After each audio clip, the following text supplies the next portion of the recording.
मैं ऋताजन समय साहब के कर्ता कर्म अधिकार की गाथा नंबर 69-70 का गठन कर रही हूँ। कर्ता, जैसा कि नाम से विदित होता है, कर्ता कर्म अधिकार। कर्ता कर्म नाम के कोई तत्व नहीं है, तत्व तो जीव अजीव आश्रव गण ही है। कर्ता कर्म अधिकार में जीव अजीव की चर्चा है। इसमें हम कभी जीव को कर्ता तो कभी कर्म मानते हैं। इस प्रकार अजीव को कभी कर्ता और कभी कर्म। वास्तव में कर्ता कर्म का आपस में कोई अधिकार नहीं है, ना कर्ता का कर्म में और ना कर्म का कर्ता में। या ऐसे भी कह सकते हैं, जीव का अजीव में नहीं है और अजीव का जीव में। कर्ता कर्म संबंधी यही मान्यता दुख का कारण बनती है। हम स्वयं को पर द्रव्यों का कर्ता मानते हैं और पर द्रव्यों को अपना कर्ता मानते हैं। पर को मैं बनाता हूँ, करता हूँ, मैं चलाता हूँ, यह कर्ता कर्म संबंधी अज्ञान। इस कर्ता कर्म संबंधी अज्ञान का अभाव करने में केवल ज्ञान ज्योति ही समर्थ है। इसलिए आचार्य ने मंगलाचरण में सर्वप्रथम इस केवल ज्ञान ज्योति को नमस्कार किया है। इसके 3 अर्थ हैं: ज्ञान स्वभावी भगवान आत्मा, सम्यक ज्ञान और केवल ज्ञान। आचार्य के अनुसार अज्ञानी तृष्णा लब्धि के माध्यम से इस अज्ञान का अभाव करने का प्रयास करता है और ज्ञानी अपने अज्ञान को पहचान कर आत्मानुभूति पूर्वक बाहर निकल जाते हैं।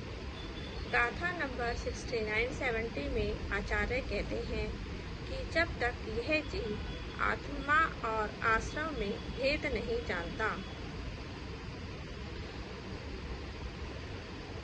या स्व पर का भेद विज्ञान नहीं करता, जीव अजीव में अंतर नहीं करता, अर्थात जिन जिन पर द्रव्यों का परिणमन सहज हो रहा है उन्हें मैं करूं, मेरे अनुसार चले, ऐसा मानना। जब तक जीव ऐसा मानता है तब तक वह अज्ञानी रहता हुआ क्रोध आदि में प्रवर्तन करता हुआ कर्मों का संचय करता है। ऐसा सर्वदर्शी भगवान ने कहा है। आचार्य अमृतचंद्र ने आत्मघाती में इसका भाव 3 प्रकार से स्पष्ट किया है। पहला, तादात्म्य संबंध रूप। ज्ञान और आत्मा में तादात्म्य संबंध होने से ज्ञान आत्मा की स्वभावभूत क्रिया है या ज्ञान से ही आत्मा पकड़ में आता है। दोनों अलग अलग नहीं है, एक ही रूप है। जैसे शक्कर और मिठास, अग्नि और उष्णता एक ही हैं।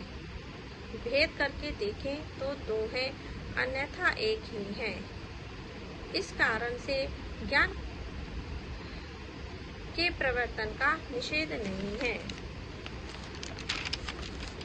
संयोग सिद्ध संबंध। इसी आधार पर यह ज्ञान आत्मा करता है तो क्रोध भी आत्मा करता है, ऐसा मानकर सहज रूप से उसमें परिणमन करने लगता है। तो आचार्य कहते हैं यह अज्ञान है।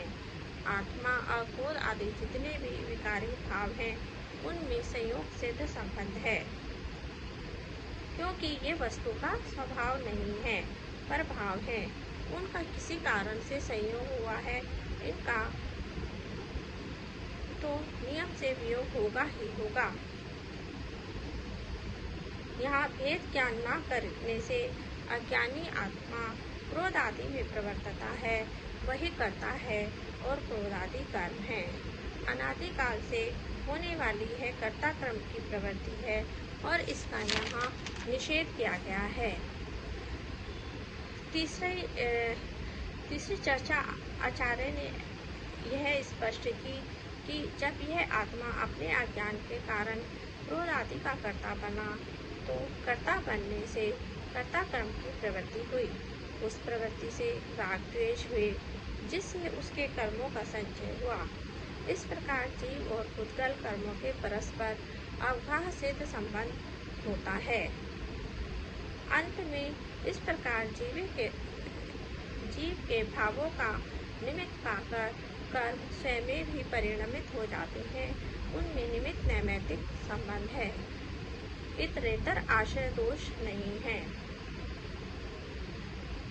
पंडित जयचंद जी ने भी आत्मख्याति के इस भाव को इसी प्रकार स्पष्ट करते हुए कहा है कि अज्ञानी आत्मा अनादि काल से कर्ता कर्म की प्रवृत्ति विद्यमान है।